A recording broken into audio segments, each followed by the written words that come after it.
వైపు అధికార ప్రతిపక్ష పార్టీలు చేసిన అంశాలు కానీ లేవనెత్తిన ఉద్యమాలు కానీ ఒక కొలిక్కి తీసుకొచ్చాయని చెప్పాలి. ఇంత అధికార పార్టీలో ఉన్నటువంటి కాంగ్రెస్ సర్కార్తో పాటు మిగతా ప్రతిపక్ష పార్టీలు కూడా తమ వంతుగా గళాన్ని కేంద్ర ప్రభుత్వానికి వినిపించే ప్రయత్నాన్ని చేశాయి. దాంతో సఫలీకృతమైన ఈ బీసీ సాధికారిత అంశంలో ప్రప్రథమ స్థానంలో ఉంది తెలంగాణ రాష్ట్రం. ఇప్పుడు ఎన్నికలు సమీపిస్తున్న వేళ తమ వంతుగా కృషి చేస్తూ దుఃఖసాగుతూ ఉన్నాయి. ఇలాంటి నేపథ్యంలో తెలంగాణ రాష్ట్రంలో సరికొత్త అంశాన్ని లేవనెత్తినందుకు ప్రతిఘటనగా ఇప్పుడు మన ముందుకి కొత్త కొత్త రాష్ట్ర అధ్యక్షులు, సంఘానికి సంబంధించిన వారు కూడా తెర మీదకి తీసుకొస్తున్నారు. అందులో భాగంగానే ఇప్పటి వరకు మన గౌడ సంఘానికి ప్రధాన అధ్యక్షులుగా ఉన్నటువంటి ప్రధాని రామకృష్ణ గౌడ్ గారు ఇప్పుడు మరొక ప్రధానమైన పాత్రను పోషించబోతున్నారు. అదే బీసీ సాధికారిత సంఘానికి రాష్ట్ర అధ్యక్షులుగా సర్కార్ నిర్ణయం తీసుకుంది. అదేంటో ఆయన మాటల్లోనే వినే ప్రయత్నం చేద్దాం. అంతేకాదు ఇప్పుడు మనతో పాటుగా మనకి ఎంతో సుపరిచితులైనటువంటి తెలంగాణ రాష్ట్ర మున్నూరు కాపు సంఘం అధ్యక్షులైన కొండాదేవయ్య పటేల్ గారు కూడా ఉన్నారు.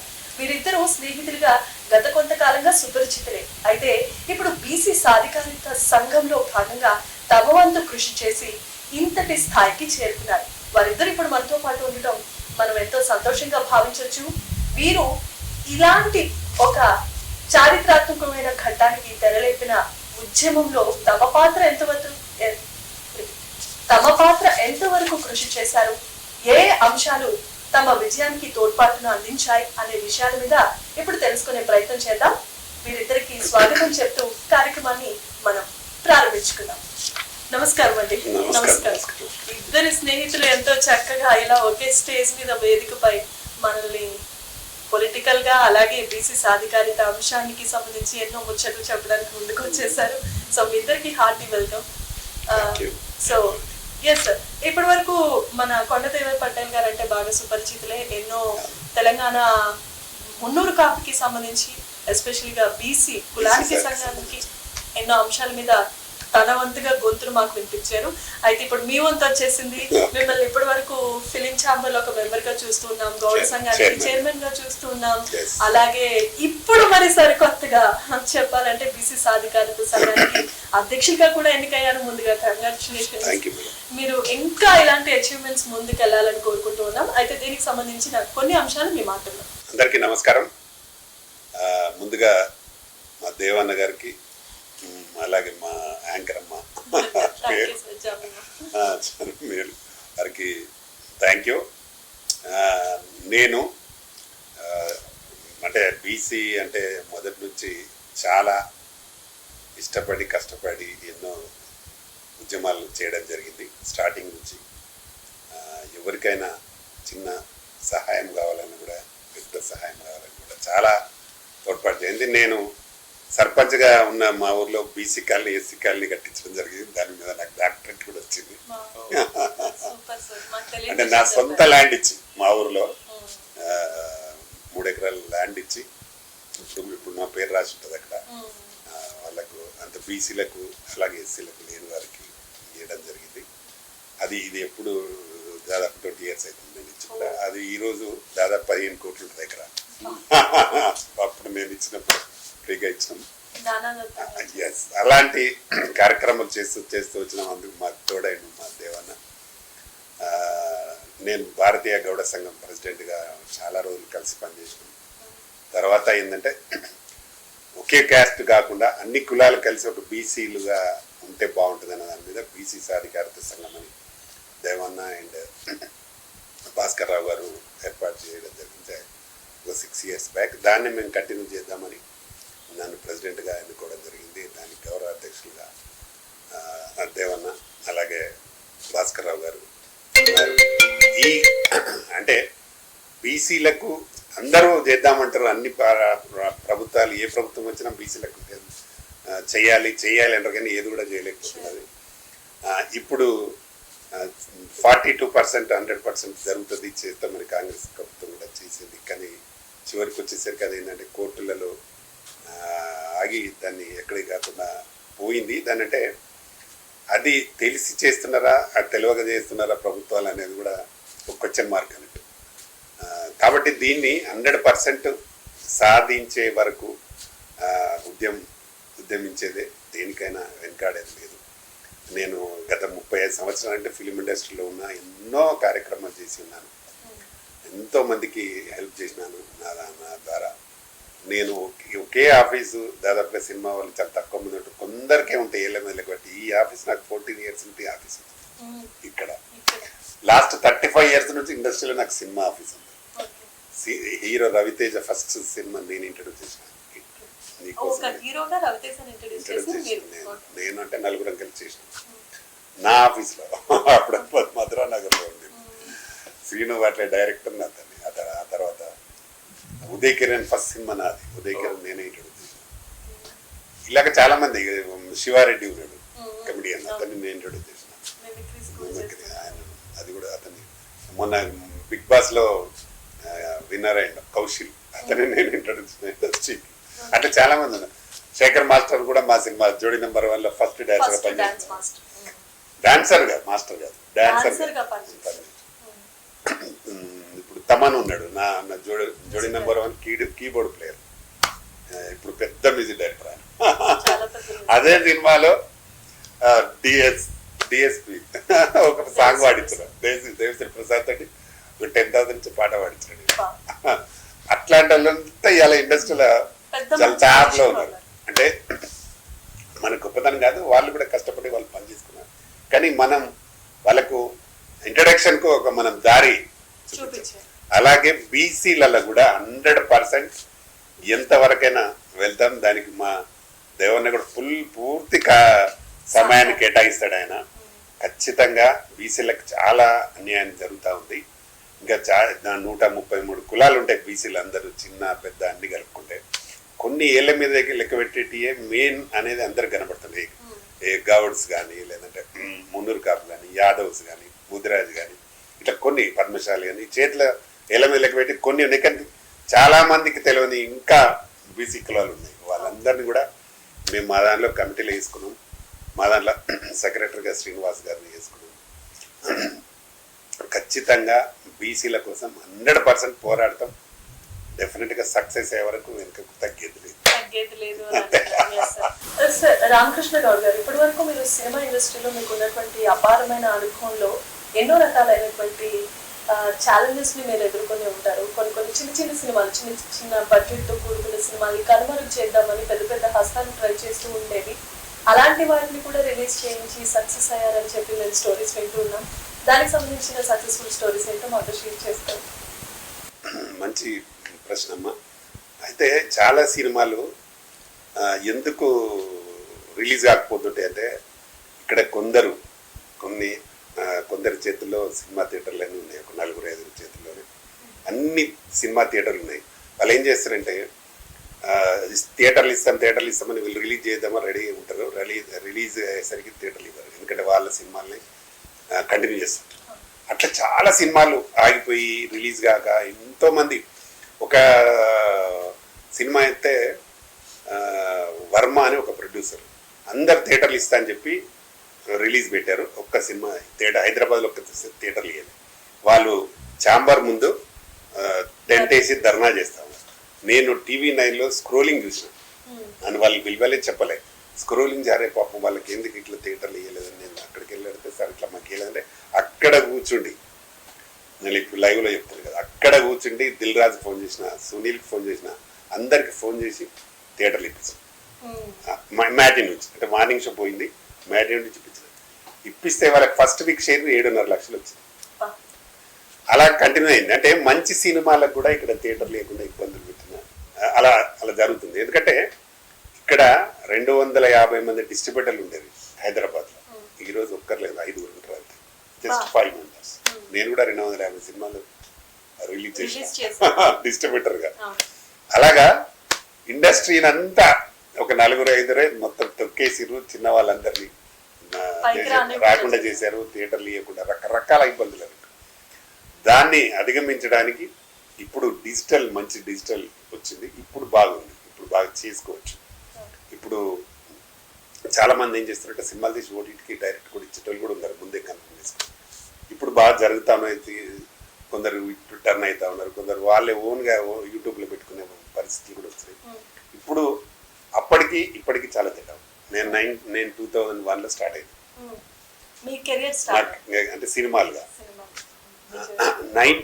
92 నుంచి కొన్ని సినిమాలు చేసిన. 2001 వరకు ఏంటంటే అన్ని పర్సెంటేజ్ ఇచ్చేది అన్ని సినిమాలు. నేను శివాజీ రాజన్ కూడా ఫస్ట్ సినిమా నేనే ఇంట్రడ్యూస్ చేసిన. అల్లరి పెళ్ళాం అనే cinema, Shivaji Raja and Subhashree. నేను కూడా పెద్ద క్యారెక్టర్ నా పక్కన జయలలిత చేసిన. ఆ సినిమా నేను పర్సంటేజ్ చేస్తే నాకు మంచి ప్రాఫిట్ వచ్చింది. అది 92 నుంచి 92లో ఆ సినిమా. 2001 వరకు అందరికీ పర్సంటేజ్. 2001లో స్టార్ట్ అయింది ఈ లీజ్ విధానం. అది సురేష్ బాబు స్టార్ట్ చేసి మొత్తం ఇండస్ట్రీ కాలేజ్. దాని తర్వాత సునీల్ నారాయణ్, తర్వాత దిల్ రాజ్, తర్వాత అల్లు అరవింద్, తర్వాత రామోజీరావు, ఇట్లా చేసి మొత్తం ప్రొడ్యూసర్లందరినీ అక్కడి వరకు 2001 వరకు అందరికీ లాభాలు వచ్చాయి. నేను అప్పటికి 15 సినిమాలు చేశాను ఆ 2001 వరకు. ఆ తర్వాత ఇప్పుడు 43 అయినాయి ఇప్పటికి. అయితే ఇండస్ట్రీని తొక్కడానికి కారణం ఆ నలుగురు వల్ల నాశనం. నాకేమై నిజం కాబట్టి చెప్తాను. రామకృష్ణ గౌడ్ గారు, ఇప్పటి వరకు మీరు ఫిలిం ఛాంబర్ లో మీరు ఫేస్ చేసినటువంటి సవాళ్ళు, ప్రతి సవాళ్ళు చెప్పడమే కాదు, కొంతమంది ప్రొడ్యూసర్ పేర్లు కూడా బయటకు చెప్తున్నారు. అది మీ ధైర్యానికి, ధైర్య సాహసానికి ప్రతిభని చెప్పుకోవాలి. సో ఇన్ని గొప్ప కార్యక్రమాలు చేసిన వాళ్ళు, మీరు తెలంగాణ రాష్ట్ర గౌడ సంఘానికి కూడా అధ్యక్షులుగా ఉన్నారు. అయితే గౌడ సంఘానికి అధ్యక్షులుగా ఉండడం అంత ఈజీ కాదు. చాలా రకాలైన సవాళ్ళతో కూడుకున్నటువంటి అధ్యక్ష పదవి అని చెప్పుకోవాలి. అలాంటి పదవిలో ఉంటూ కూడా మీరు చేసినటువంటి కార్యక్రమాలు ఏ విధంగా ఉండేవి, ప్రజలు వాటిని ఏ విధంగా స్వీకరించేవారు? అంటే బీసీ సాధికారిత సంఘం కంటే ముందు కూడా నేను గౌడ సంఘంకు సంబంధించి చాలా మంచి కార్యక్రమాలు చేసాం. మేము కర్ణాటకకి వెళ్ళి అక్కడ గౌడ్లకు నిషేధించారు. దాన్ని 2 years బ్యాక్ మేము వెళ్ళి అక్కడ అందరికీ 100% చేయాలి అనే దాని మీద దాన్ని ఉద్యమం చేసిన మాట. దాదాపు 50 రోజుల ఉద్యమం జరిగింది. ఫైనల్గా ఒకటి రిజల్ట్. అలాగే తమిళనాడులో కూడా ఉన్నారు నాడార్ సెంటర్, వాళ్ళని కూడా పోయి అక్కడ నుంచి మేము పిలిచి ఇంకా మేము అక్కడ పెట్టి, అలాగే ఆల్ ఇండియా లెవెల్లో ఉన్న గౌడ సంఘాలన్నిటికీ మనం అనుబంధంగా చేసాం. మా దగ్గర సిద్దిపేట దగ్గర ఒక అంజయ్య గౌడ్ అని ఒక ఆయన తాడి చెట్టు మీదకి వెళ్ళి పడి ఉంటే ఆయన హాస్పిటల్లో చేయిందంటే బ్లడ్ కావాలి అంటే అని తిరుగుతూ ఉంటే అక్కడ బ్లడ్ ఇవ్వలేదు సార్ నైట్లో. నేను అక్కడ ఉంటే నేను రమ్మని చెప్తే నేను పోయి 1 లీటర్ ఇచ్చిన. 1 లీటర్ ఇవ్వద్దన్నారు, అయినా నేను ఇచ్చిన.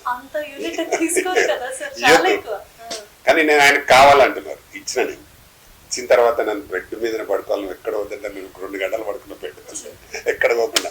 అంటే ఒక వ్యక్తి, ఒక జీవి పోతుంది అని మనం కాపాడుతున్నాం. మంచిదైన ఒక గౌడు ఆయన కూడా అని నేను అప్పుడు గౌడ సంఘం ప్రెసిడెంట్గా అది చేయడం జరిగింది. అట్లా గౌడ్లకు చాలా మందికి సపోర్ట్ చేసిన. మా దగ్గర ఆఫీసెస్ ఇప్పించింది బీసీ ప్లస్ గౌడ్స్. దాన్ని ఇప్పుడు బీసీ కాలని అందరు ఉన్నారు, అలాగే మెజారిటీ గౌడ్స్ ఉంటారు, ప్లస్ అన్ని కులాలు అంటే అట్లా. ఎస్సీలలో కూడా ఎస్సీలు ఉంటారు అందరు. అది ముందు నుంచి చేసిన కాబట్టి మనకు అది ఉంది, ముందు నుంచి ఉంది. స్టార్టింగ్ నుంచి నేను సర్పంచ్ చేసిన, కోఆపరేటివ్ బ్యాంక్ చైర్మన్గా చేసిన 3 సార్లు, డిస్ట్రిక్ట్ సెంట్రల్ బ్యాంక్ చైర్మన్ చేసిన. నాకు 2 గన్మెన్లు ఉంటుంది. నేను అలా గన్మెన్లతో ఇండస్ట్రీకి వచ్చిన. చాలా మంది భరద్వాజ్ అని ఉంటాడు ఇండస్ట్రీ, నన్ను గన్మెన్ ప్రొడ్యూసర్ అంటాడు ఇప్పుడు కూడా.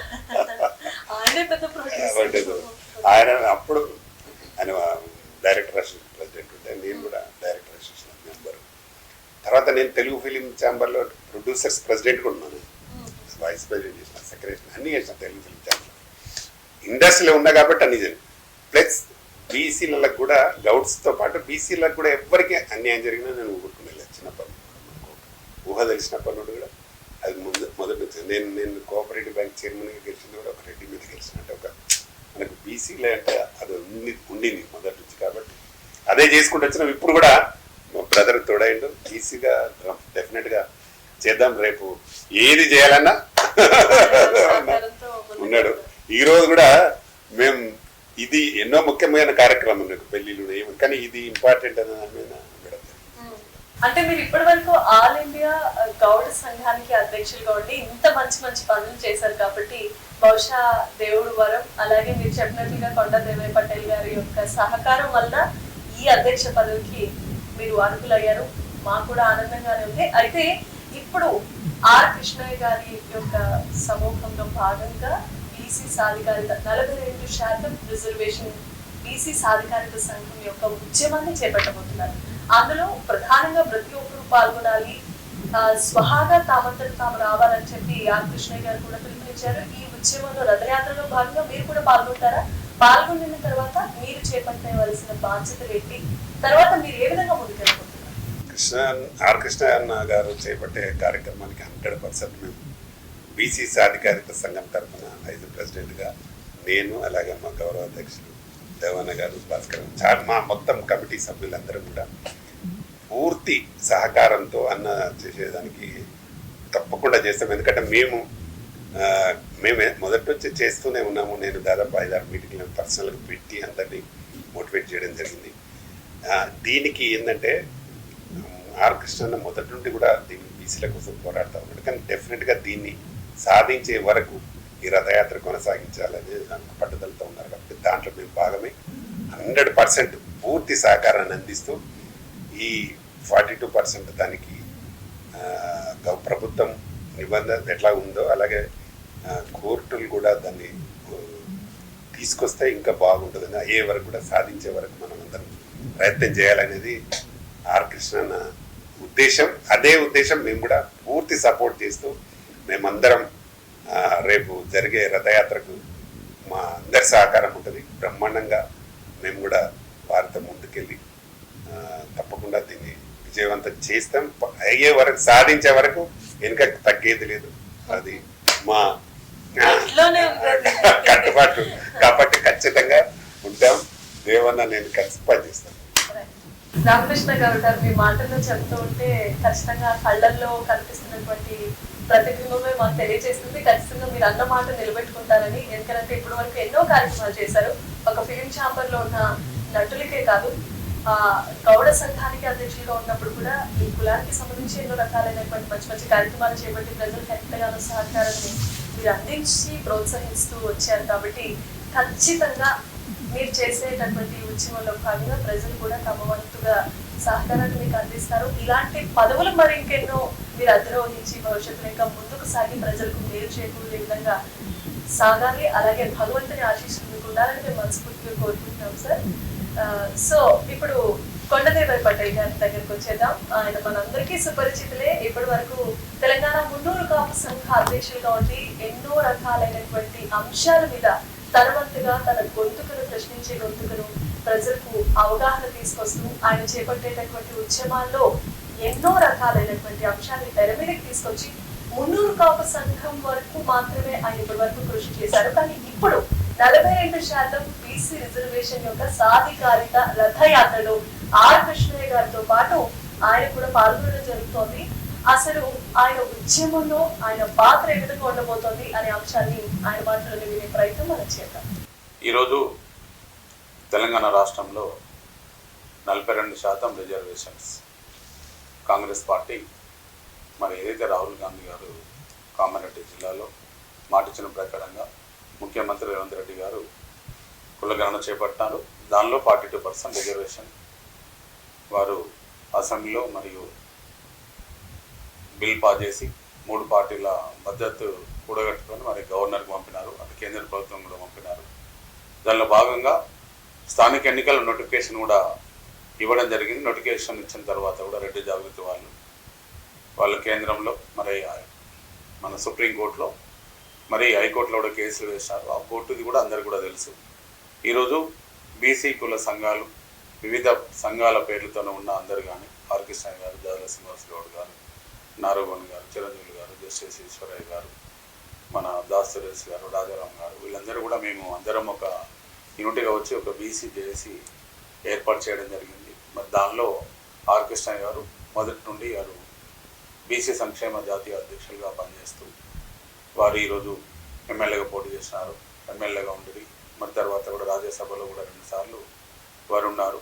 ఈరోజు మన ప్రధానమంత్రి నరేంద్ర మోడీ గారిని ఒప్పించే స్థాయిలో ఉన్నారు.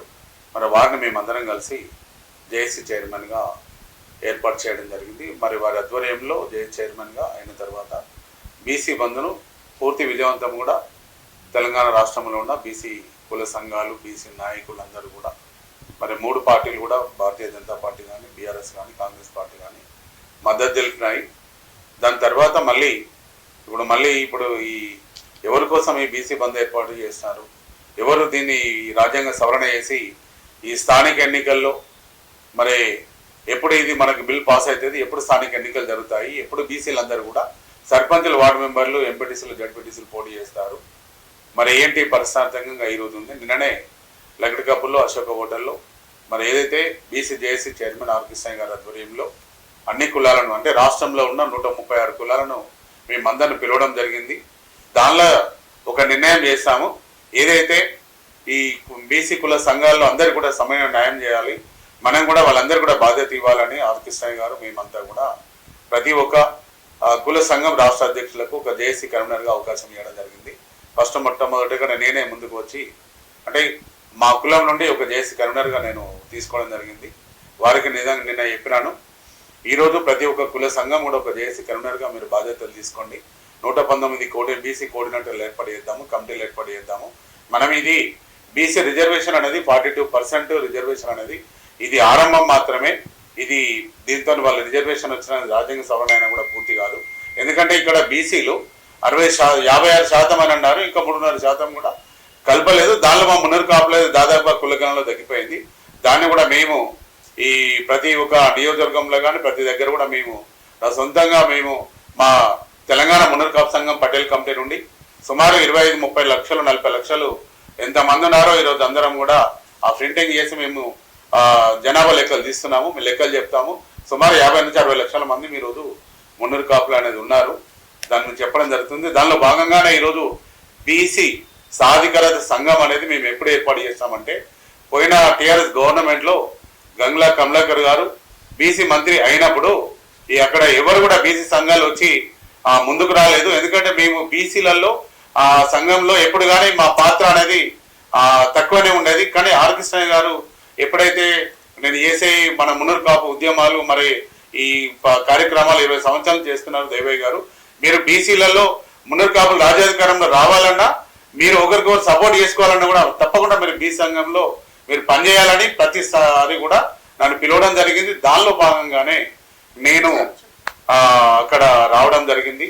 దానిలో ఈ రోజు వరకు కూడా ఇప్పుడు మేము జేఏసీ కన్వీనర్గా ఈరోజు మరి ఏంటంటే ఆర్ కృష్ణయ్య గారు ఆయన ఒక రథ సారథిగా వారు ఇప్పుడు ఈ ఉద్యమం అనేది చేపట్టబోతున్నారు. నిన్న ఒక పిలిపించినారు. త్వరలో మేము బీసీ సాధికారత సంఘము మా రాష్ట్ర అధ్యక్షులు రతన రామకృష్ణ గౌడ్ గారు మరి దానిలో పూర్తిగా మా సంఘం నుండి వారు బాధ్యత తీసుకుంటారు. తెలంగాణ మున్నరు కాపు సంఘం పటేల్ నుంచి రాష్ట్ర అధ్యక్షులుగా బీఎస్సీ జేఏసీ కన్వీనర్గా ఆర్ కృష్ణయ్య గారు చేపట్టే 42% రిజర్వేషన్ ఉద్యమంలో మేము రథసారథులుగా పనిచేస్తాము. ఎట్టి పరిస్థితుల్లో మేము రేపు కేంద్ర ప్రభుత్వం కుల గణన జరిగే దానిలో ఏదైతే జనగణనలో కులగణన చేపట్టినప్పుడు ఈ రాష్ట్రంలో ఉన్న బీసీలు ఎంతమంది ఉన్నారో జనాభా దామాషా ప్రకారంగా మాకు ఎమ్మెల్యే ఎంపీ ఎన్నికల్లో రేపు పొద్దున కూడా బీసీలందరూ కూడా మాకు సీట్లు సాధించుకునేందుకు మా ప్రయత్నం అనేది చేయడం జరుగుతుందని తెలియజేస్తున్నాను. కొండదేవ పటేల్ గారు, ఇప్పటి వరకు అసలు మీ ఉద్యమాలు మామూలుగా లేవు, ఒక తారాస్థాయికి చేరుకున్నాయి. కాబట్టి భగవంతుని దయ వల్ల ప్రజల కోరిక మేరకు అధిష్టానం నిర్ణయించిన నిర్ణయం మేరకు ఇలాంటి పదవిని మీరు అధిరోహించారని చెప్పుకోవాలి. ఇలాంటి ఈ ప్రధానమైన ఘట్టంలో మీరు ఉంటున్నప్పుడు ప్రతి జిల్లాకి ఇలాంటి ఒక కమిటీ అనేది ఉండాలి. ఆ బీసీ సాధికారిత కమిటీ అనేది ప్రతి జిల్లాలో కూడా ఉండాలి. అది మీలాంటి వాళ్ళ వల్ల లేదా మన రామకృష్ణ గౌడ్ గారి వల్ల మాత్రమే సాధ్యమవుతూ ఉంటుంది. ఎందుకంటే కొన్ని కమిటీలు నియమించి పెట్టండి అని చెప్పి ఎవరికైనా అధికార బాధ్యతలు చేపట్టినప్పుడు దాన్ని దుర్వినియోగం చేసే అవకాశాలు చాలా ఎక్కువగా ఉంటాయి. ఇలాంటి ప్రస్తుత పరిస్థితుల్లో కమిటీలుగా ప్రతి 33 జిల్లాలకు సంబంధించి కమిటీలు ఏర్పాటు చేయాలని అంటే ఏ విధంగా ముందుకు దూసుకెళ్ళాలి, అలాగే వ్యవహరించాలి? వ్యవహార శైలిని పక్కన పెడితే మీరు మున్నూరు కాపు అధ్యక్షులుగా ఉన్నారు. మున్నూరు కాపు సంఘ కమిటీ కూడా మనకి చాలా అవసరమే. దానికి సంబంధించి ఒకవైపు అది చూసుకోవాలి, ఇంకొక వైపు ఈ ప్రధానమైన బాధ్యతను కూడా నిర్వర్తించాలి. ఈ రెండింటిని ఎలా బ్యాలెన్స్ చేసుకొని ముందుకెళ్తారు, ఆ విషయాన్ని మాకు చెప్పండి. నేను దాదాపుగా 20 సంవత్సరాల నుంచి కూడా కుల సంఘంలో పనిచేస్తున్నాను. ఈరోజు ఈ మున్నూరు కాపులు అనేది సుమారు ఈ మున్నూరు కాపు పటేల్స్ అనేది ఈ 60 లక్షల వరకు మేము ఇక్కడ ఉంటాము, కానీ ప్రపంచంలో కూడా ఉన్నారు. ఈరోజు మొన్న కూడా మేము అమెరికాలో కూడా ఒక పెద్ద ఈవెంట్ చేస్తాము, పార్లమెంట్ హౌస్, వైట్ హౌస్ దగ్గర కూడా సుమారు ఒక 5,000 మందితోని అక్కడ కరుణార్ రజనీకాంత్ గారు జిఎంఏ వారి సహకారము వారంతా కూడా చేశారు, దానికి నేను వెళ్ళాను. అలాగే ఈ ఏదైతే తెలంగాణ మున్నూరు కాపు సంఘం పటేల్స్ ద్వారా మున్నూరు కాపులను ఐక్యత తీసుకురావడం జరిగింది. దానిలో ఈరోజు ఏంటంటే రాజ్యాధికారంలోనే మేము వెనుకబడి ఉన్నాము. దానికోసం ఈరోజు ఆర్ కృష్ణయ్య గారు చేస్తున్న ఉద్యమంలో బీసీలందరినీ కలుపుకొని మేము ముందుకు వెళ్ళాలి అనే దానిలో నేను పనిచేస్తున్నాను. ఆర్ కృష్ణయ్య గారితో ఈరోజు రాష్ట్ర కన్వీనర్గా బీసీజేఎస్లో తీసుకున్నాను. మరి ఈరోజు ఏదైతే మేము కోవూరు భాస్కరరావు గారు మేము అప్పుడు ఏర్పాటు చేసిన బీసీ సాధికార సంఘం 6-7 సంవత్సరాల క్రితము అప్పుడు బీసీ శాఖ మంత్రి గంగుల కమలాకర్ గారికి సన్మానం చేయడం జరిగింది. దాని ద్వారా మళ్ళీ మేము ఏదైతే అప్పుడు కేసీఆర్ గారు ఆత్మగౌరవ భవనాలు ఇచ్చినప్పుడు కోవూరు భాస్కరరావు గారు మేము ఏర్పాటు చేసి ట్రస్టులు ఏర్పాటు చేసి అప్పుడు గవర్నమెంట్ ద్వారా కూడా మేము భవనాలకు కూడా వాళ్ళకు ట్రస్టులకు కూడా మేము సహకారం అందించినాము. ఇప్పుడు బీసీ సాధికార సంఘంను అప్పుడు దేవేంద్ర గౌడ్ గారితో ఉన్న అనుబంధంతో మేము ఈ బీసీ సాధికార సంఘం అది అప్పుడు సంస్థ ఉండే దీన్ని సంఘంగా ఏర్పాటు చేశాం. కాబట్టి ఆ బీసీ సాధికార సంఘాన్ని గ్రామ స్థాయిలో మేము తీసుకెళ్లాలనేది ప్రతాప్ రామకృష్ణ గౌడ్ అన్నగారి ద్వారా మేము వారిని ఎంతో బిజీ ఉన్న Telangana film chamber of commerce లో ఉన్నా కూడా అన్న మీరు ఎన్టీ రామారావు కూడా ఆ రోజు మరి సినిమా హీరోనే, మరి అటువంటి వ్యక్తి కూడా మన ప్రజాక్షేత్రంలోకి వచ్చి ఒక ముఖ్యమంత్రి అయినారు ఆయన. మరి అటువంటి వ్యక్తి మరి ఈరోజు సినిమాలలో కూడా చాలా మంది బీసీల కోసం మీరు ప్రయత్నం చేస్తున్నారు. అలాగే మీరు కూడా మీ సమయాన్ని కూడా మాకు బీసీ సాధికార సంఘానికి ఇవ్వాలని వారిని రాష్ట్ర అధ్యక్షులుగా ఏకగ్రీవంగా తీసుకున్నాము. వారి ద్వారా 33 జిల్లాల్లో గ్రామ స్థాయిలో కమిటీలు ఏర్పాటు చేస్తాము, మండల స్థాయిలో జిల్లా స్థాయిలో ఏర్పాటు చేస్తాము, రాష్ట్ర కమిటీ కూడా ఏర్పాటు అవుతుంది. మరి ఇంకా మేము దీన్ని ఇప్పుడు సుమారు ఈ ఒక్క నెల రోజుల లోపలనే మేము 1 లక్ష సభ్యత్వము బీసీ అధికార సంఘం ద్వారా సభ్యత్వం చేయడం జరుగుతుంది. మరి ఈరోజు మాకు ఇప్పుడు ఆల్రెడీ వేములవాడ నియోజకవర్గంలో ఉమ్మడి కరీంనగర్ జిల్లాలో పొలస నరేందర్ గారు ఉమ్మడి జిల్లా అధ్యక్షులుగా, రాజన్న సిరిసిల్ల జిల్లా అధ్యక్షులుగా ఉన్నారు, బాదిరెడ్డి రాజేందర్ గారు వర్కింగ్ ప్రెసిడెంట్గా ఉన్నారు. ఇక్కడ నిజామాబాద్ నుంచి బసాపూర్ శంకర్ గారు వర్కింగ్ ప్రెసిడెంట్గా ఉన్నారు. ఆల్రెడీ కమిటీలు ఉన్నాయి. ఇంకా మేము ఇప్పుడు అన్నగారి ద్వారా ఇప్పుడు ఒక అధ్యక్షులు గారి ఆధ్వర్యంలో దీన్ని ముందుకు తీసుకెళ్తాము. దీనికి నేను గౌరవ అధ్యక్షులుగా ఉన్నాను. పూర్తి సహకారము మున్నూరు కాపు సంఘము, బీసీ సాధికార సంఘము, బీసీజేఎస్లో ఆర్ కృష్ణయ్య గారికి పూర్తి సహకారం కూడా అందించడానికి మా ప్రయత్నం చేస్తున్నాము. ఏదేమైనా కూడా రేపు పొద్దున బీసీలు రాజ్యాధికారంలో రావాలి, ఒక బీసీ ముఖ్యమంత్రి కావాలనేదే రామకృష్ణ గారి ప్రయత్నం, నా ప్రయత్నము. ఏదేమైనా బీసీలు రేపు పొద్దున వెనుకబడిన ఎంతో మంది పేదరికంలో ఉన్న బీసీలందరికీ తగిన న్యాయం జరగాలి రాష్ట్ర ప్రభుత్వాల ద్వారా. ఎందుకంటే ఎవరు రాజకీయాల్లోకి బీసీలు వచ్చినా, రెడ్డిలు వచ్చినా, రాహుల్ వచ్చినా రాజకీయంగా గెలిచే వరకే కులాన్ని అడ్డం పెట్టుకుంటున్నారు. గెలిచిన తర్వాత మళ్ళీ వెనుక తిరిగి కులం కోసం ఏం చేయలేకపోతున్నారు అనే ఒక బాధ. ఈ రోజు కూడా బీసీలలో రాజకీయ నాయకులు, ఎమ్మెల్యేలు ఉన్నా, మినిస్టర్లు ఉన్నా, ఎవరున్నా కూడా మీ అందరు కూడా నేను తెలియజేసేది ఈరోజు ఏదైతే 42% ఈ ఉద్యమాన్ని ముందు దీన్ని రాజ్యాంగ సవరణ చేయడానికి కోసం 3 పార్టీలు కలిసి రావాలి. ఏదైతే తెలంగాణ రాష్ట్రంలో 60% బీసీలలో ఈరోజు విద్యార్థులకు విద్యా ఉద్యోగ అవకాశాలు కూడా కల్పించడానికి కోసం 60% రిజర్వేషన్ కూడా సాధించుకునేందుకే మేము తెలంగాణ మున్నూరు కాపు సంఘం పటేల్స్ కానీ, బీసీ సాధికార సంఘం కానీ, బీసీ జేఏసీ ఆర్ కృష్ణయ్య గారితో కూడా మేము రథసారథులుగా పనిచేసి వారి సారథ్యంలో ఈ బీసీ సంఘాన్ని బలోపేతం చేసి రేపు రాజ్యాధికారంలో బీసీలు ముందు ఉండేదానికోసం రామకృష్ణ గౌడ్ గారి అన్నగారిది నా ప్రయత్నం అనేది ముందుకుంటుందని తెలియజేస్తూ ప్రతి ఒక్కరు కూడా బీసీ సంఘంలో పనిచేయటకు అందరు కూడా ముందుకు రావాలని కూడా నేను కోరుచున్నాను. జై బీసీ, జై బీసీ, జై బీసీ. ఇప్పుడు ఇద్దరి కంఠం ఒకే రాగా మారింది. ఈ ఉద్యమంలో బీసీ సాధికారిత ఉద్యమంలో భాగంగా తమ వంతుగా కృషి చేయడమే కాదు, ఆర్ కృష్ణయ్య గారి రథ సారథ్యంలో ముఖ్యమైన రథ సారథులుగా పనిచేస్తామంటూ ఇద్దరు కూడా తమ గళాన్ని వినిపించారు. ఇలాంటి వారు మనకి కావాలి, మన మధ్య ఉండాలి. అప్పుడే మన అభివృద్ధి ప్రగతి పదంలో ముందుకు అడుగులు పడతాయి. మన భవిష్యత్తు బాగుంటుంది, అలాగే రాబోయే తరాల వారి భవిష్యత్తు కూడా చాలా గొప్పగా ఉంటుంది అని చెప్పడానికి ఏమాత్రం సందేహం లేదు. సో ఇలాంటి ఇద్దరు అతి ముఖ్యమైన నేతలతో ఈ రోజున ఈ ఇంటర్వ్యూ అనేది చాలా చక్కగా ముందుకు సాగింది. అలాంటి వారికి మరొకసారి హృదయపూర్వకంగా మనం అభినందిద్దాం. ఇలాంటి ముఖ్యమైన పదవులు అధిరోహించి పేదవారికి, బడుగు బలహీన వర్గాలైనటువంటి బీసీ ప్రజలకు అత్యంత చేరువై వారి అభివృద్ధి పదంలో తమ వంతుగా కృషి చేయాలని, భగవంతుని ఆశీస్సులు కూడా వారికి మెండుగా ఉండాలని మనమంతా మనస్ఫూర్తిగా కోరుకుంటూ వారిద్దరికి హృదయపూర్వకంగా శుభాకాంక్షలు తెలియజేస్తున్నాం. సో చూసారు కదండి, ఇద్దరు అతి ముఖ్యమైన నేతలు. తెలంగాణ మున్నూరు కాపు సంఘ అధ్యక్షులైనటువంటి మన కొండదేవర పటేల్ గారు ఒకవైపు అయితే, మరొక వైపు ఇప్పుడే బీసీ సాధికారిత సంఘం యొక్క రాష్ట్ర అధ్యక్షులుగా ఎంపికైనటువంటి ప్రధాని రామకృష్ణ గౌడ్ గారు మరొక వైపు తమ ఉత్సాహాన్ని, అంటే బీసీ సాధికారిత సంఘం యొక్క అభివృద్ధి పదంలో తమ వంతుగా కృషి చేయడమే కాదు, అత్యంత మహోన్నతమైన పదవిని అధిరోహించారు. అంతేకాదు ఆర్ కృష్ణయ్య గారి రథసారథ్యంలో ముందుకు కొనసాగుతామంటే ఇప్పటి వరకు తమ భావోద్వేగమైన మాటలు మనం ఇప్పటి వరకు ఆసక్తిగా గమనిస్తూనే ఉన్నాము. అయితే ఇలాంటి ఉద్యమాల్లో వారు మరింత ముందుకు కొనసాగాలని వారి మాటల్లోనే మనం ఇప్పటి వరకు ఉన్నాము. ప్రజలకు అత్యంత చేరువుగా ఎన్నో రకాలైనటువంటి అభివృద్ధి, సహాయ సహకార పనులలో తమ వంతుగా కృషిని చేస్తూనే ఉన్నారు, చేస్తానే ఉంటారు, చేస్తారు కూడా. సో అలాంటి ఇద్దరు మహోన్నతమైన నేతలతో మనం ఈరోజు టిఎఫ్ఎఫ్సి ఛానల్ ద్వారా ఇంటర్వ్యూ చేయడం జరిగింది. ఇది చాలా సక్సెస్ఫుల్ గా అయింది. ప్రజలంతా కూడా మీరు దయచేసి గమనించండి. మీ గురించి వారు చేస్తున్నటువంటి ఉద్యమంలో భాగంగా మీ వంతుగా కృషి చేయాలని వారు పిలుపునిస్తూ ఉన్నారు.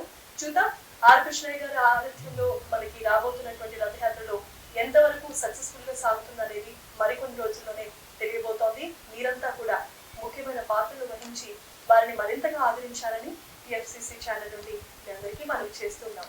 ఇది ఈ వారికి ముఖ్యమైన ఇంటర్వ్యూ విత్ 2 లీడర్స్. సో ఇలాంటి ఇంటర్వ్యూల గురించి మర్చిపోకుండా మీరు చూడండి మా టిఎఫ్సిసి ఛానల్. హాయ్ అండి, నేను మీ కార్తికేయ. టిఎఫ్సిసి లైవ్ ఛానల్ని లైక్ చేయండి, షేర్ చేయండి, సబ్స్క్రైబ్ చేసుకోండి. This is Nikhil. టిఎఫ్సిసి ఛానల్ని ఎంకరేజ్ చేయండి, లైక్ చేయండి, subscribe. Hello, this is heroine Alekhya Angel. TFCC live ఛానల్ని లైక్ చేయండి, షేర్ చేయండి, సబ్స్క్రైబ్ చేయండి. టిఎఫ్సిసి ఛానల్ని లైక్ చేయండి, షేర్ చేయండి, సబ్స్క్రైబ్ చేయండి. నేను మీ హీరోయిన్ మౌర్యాని. Thank you. అందరికీ నమస్కారం, నేను మీ Geetha Madhuri. TFCC live like చేయండి, షేర్ చేయండి, సబ్స్క్రైబ్ చేయండి. హాయ్ అందరికీ నమస్కారం, నేను మీ Madhupriya. Please like, share, subscribe to TFCC live. Please subscribe TFCC channel. Like చేయండి, షేర్ చేయండి. టిఎఫ్సిసి ఛానల్ని లైక్ చేయండి, షేర్ చేయండి, సబ్స్క్రైబ్ చేయండి. Hi, please subscribe TFCC. Hello, this is your all Sipligunj. Please do subscribe TFCC live channel. Thank you so much. Please do subscribe to TFCC live channel and like, share and subscribe చేయండి. Hi, నేను మీ Vijay Shankar. TFCC channel do subscribe, like చేయండి, share చేయండి. Thank you. నమస్తే, నేను మీ Karthika. TFCC ఛానల్ని share చేయండి, లైక్ చేయండి, సబ్స్క్రైబ్ చేయండి. అందరికీ నమస్కారం, I'm your favourite actress Ankita Maharana. Like చేయండి, షేర్ చేయండి, సబ్స్క్రైబ్ చేయండి. TFCC live. Love you all. TFCC live ఛానల్ని లైక్ చేయండి, సబ్స్క్రైబ్ చేయండి. అందరికీ నమస్కారం. టిఎఫ్సిసి లైవ్ లైక్ చేయండి, షేర్ చేయండి, సబ్స్క్రైబ్ చేయండి.